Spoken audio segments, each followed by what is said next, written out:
E o Rafael perguntou aqui, falou que, doutor, minha esposa insiste que Matusalém foi o homem que mais viveu na história. Me ajuda a argumentar? Ah, Rafael, será que vale a pena? Você vai arrumar aí o problema com sua esposa por causa de quem foi que viveu mais na história da humanidade? Tem um corte lá no canal que eu falo sobre essa questão, eu não falei também muita coisa, não. Porque é muito nebuloso, né, essa ideia das pessoas que viveram muito. Mas assim, se você for acreditar em todas as fontes históricas antigas, você tem pessoas que viveram mais do que Matusalém, né? Então você tem um documento chamado Crônica dos Reis da Suméria, a cronologia dos reis da Suméria, e lá você tem os chamados reis antediluvianos, os reis que reinaram antes do dilúvio, que viveram dezenas de milhares de anos. Ou melhor, que reinaram dezenas de milhares de anos, então viveram ainda mais, né? E você tem figuras também nas tradições indianas que viveram milhões de anos, segundo a tradição. E você tem na Grécia as figuras associadas chamada Era de Ouro, ou Raça de Ouro, melhor dizendo, né? O Hesíodo fala do mito das raças. Você tem a raça de ouro, depois as demais raças, e a raça de ouro é uma raça que não tem um tempo de vida determinado, mas eles eram quase que como imortais. Eles viviam um tempo indeterminado e quando eles morriam era como se eles dormissem. Então eles nem sequer sofriam a morte. Então, quando eles deixavam de existir, isso não era como um sofrimento. E eles viviam por tempo indeterminado, né? Por um tempo não específico, mas muito longo. E aí isso acaba, né, depois com a entrada das outras raças e tal. Então você tem essas tradições antigas, né, sobre pessoas na antiguidade que viviam muito mais do que hoje. Por quê, né? De onde que vem isso exatamente? Difícil saber, né? Eu, sinceramente, nunca encontrei, até hoje não encontrei uma resposta muito convincente sobre isso. Mas, pensando na expansão geográfica disso, o Martin West, por exemplo, tem um livro, o Martin West é um erudito, né, historiador, linguista, que escreveu muito sobre poesia indo-europeia e sobre as influências das tradições orientais, sobretudo indianas e iranianas e mesopotâmicas, na Grécia.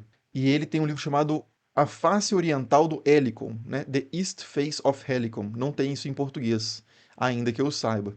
Mas nesse livro, ele sugere, a partir de comparações textuais, que o tema das pessoas de longa vida surge na Índia. Ele começa na região da Índia. Ou Índia entre Índia e Irã. Por quê? Em relação à Grécia. Por quê? Porque no mito de Hesíodo, quando o Hesíodo, que é um autor grego, escreve sobre as raças, ele fala sobre 5 raças, né?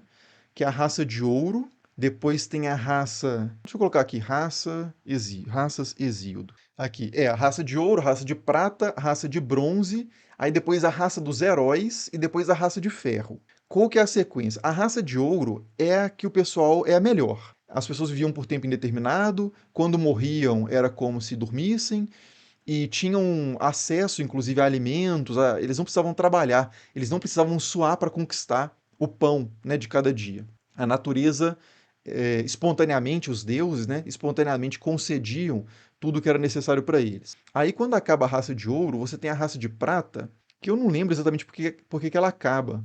Eu não sei se é a raça de prata ou a raça de bronze, mas uma delas, ela é muito belicosa, eles são muito. Uma delas é por negligência. Eu acho que eles não adoram os deuses corretamente. Não lembro exatamente. Mas aí tem uma raça, antes da raça dos heróis, que é a raça de bronze ou a raça de ferro. A raça de bronze ou a raça de prata.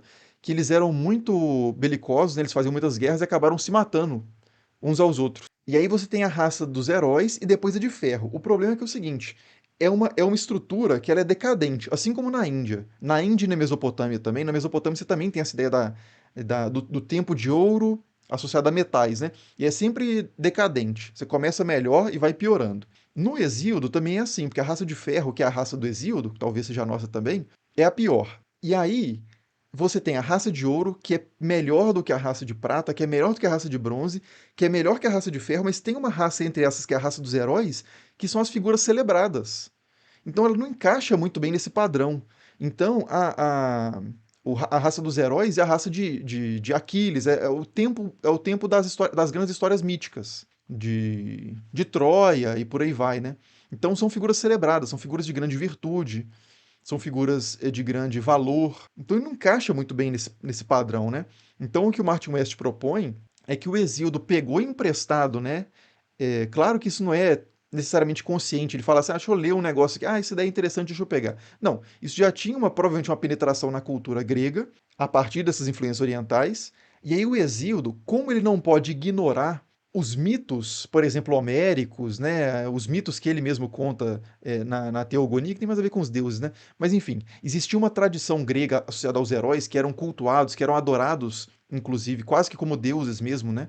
Nos templos próprios a eles. Você fazia peregrinações ao templo de Aquiles, oferecia sacrifícios para Aquiles. Então você tem essas grandes figuras. E elas não podem estar tão antigas assim quanto os tempos da Era de Ouro, que são anteriores a Zeus, né? E você não pode ter eles na Raça de Ferro, que é a pior. Então, o Hesíodo, por causa dessa inconsistência da tradição grega dos heróis com a tradição da decadência herdada das culturas orientais, ele tem que fazer uma modificação no esquema e o esquema fica incoerente, fica. Você nota um desvio. Então, na Grécia, pelo menos, parece que os gregos herdaram essa questão das raças do Oriente. No caso do Levante, né, se a gente estiver pensando no Matusalém e nas figuras de muita longevidade, isso pode ter vindo da Mesopotâmia, onde isso acontece também, porque boa parte da base cultural, né, dos povos ali da região do Levante é de grande inspiração mesopotâmica.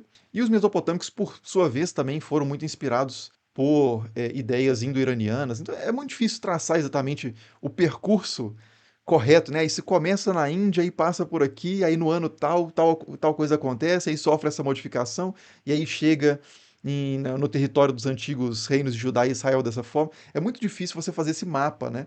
Então você só percebe ali fragmentos que vão dando pistas, né, desse circuito de ideias que era o Oriente, né? E o Martin West, inclusive, aí eu vou sair desse tema daqui a pouco, eu já estou falando um monte sobre isso, eu estou até ficando tonto aqui. Mas o Martin West, ele inclusive fala com muita ênfase, e isso é praticamente autores que trabalham com mitologia grega hoje concordam plenamente, que a Grécia é Oriente, né?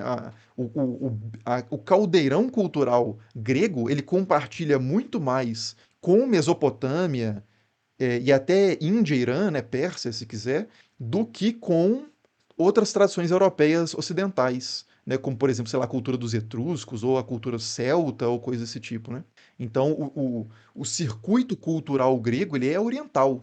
A Grécia é parte do Oriente, na Antiguidade, né? Se a gente quiser, né, usar esses termos, Ocidente e Oriente, que também é bem arbitrário. Mas, enfim, há um ganho, assim, moral da história, né? Falei um monte de coisa aqui pro cara que perguntou como vencer o argumento contra a esposa dele sobre a idade de Matusalém, mas a coisa que eu gostaria de que restasse de tudo isso que eu falei de forma muito confusa é que as tradições antigas, inclusive as tradições que aparecem na Bíblia, são resultado de muita interação cultural, né? E que não são cópias, em plágios. Eu vou pegar essa história aqui que ninguém ouviu falar, vou trazer isso aqui para minha cultura. Não, essas coisas circulam de uma forma muito orgânica.